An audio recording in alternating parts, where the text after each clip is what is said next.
Bonjour Julien Herpin. Bonjour Jean. On commence cette revue de presse avec un dossier sur les quartiers prioritaires dans Presse Océan. Oui, Presse Océan nous rappelle que 54 000 personnes vivent dans ces quartiers prioritaires.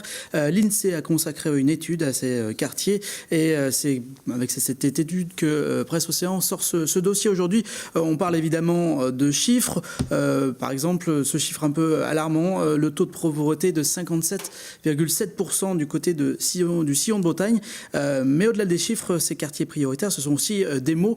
Ceux recueillis du côté du quartier Bellevue. À Bellevue, ça se maintient, mais c'est super fragile. Parole de commerçants, le patron du Churchill, mais parole également d'associatifs, Farida Habid de l'association Femmes en Fil. Le projet Grand Bellevue qui doit aboutir d'ici 2024 est très attendu, mais les solutions devront correspondre au terrain, aux attentes des habitants. Donc, c'est ce que réclament ces habitants de Bellevue.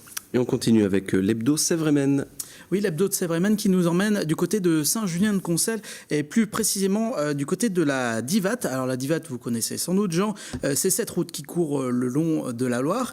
Rencontre avec cet habitant qui s'appelle Philippe Chevalet. Il habite juste donc sur la Divate et son spectacle quotidien est magnifique, la Loire évidemment, mais son spectacle quotidien c'est également des problèmes de circulation, des voitures qui frôlent les maisons et on voit sur cette image un accident qui s'est déroulé le 13 décembre dernier. La murette a été fracassée et évidemment les riverains craignent pour leur sécurité. Ils demandent que des ralentisseurs soient mis en place, mais évidemment c'est pas forcément très simple dans un tel environnement. Dans la presse également, on nous raconte qu'il y a une vie après les réveillons pour les coquilles d'huîtres.